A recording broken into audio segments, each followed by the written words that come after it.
અને હકીકત એ છે કે હિન્દુસ્તાને કાયર દેવની પણ આરાધના નથી કરી.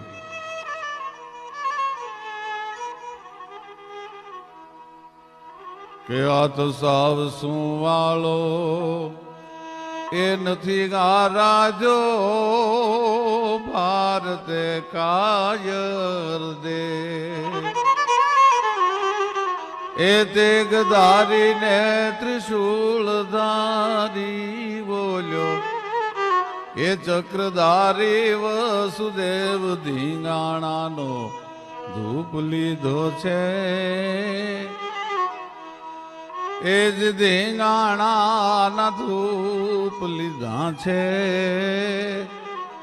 પછી ગીતા કેરા પાન પીધા છે. ધીંગાણાનો ધૂપ લીધા છે ને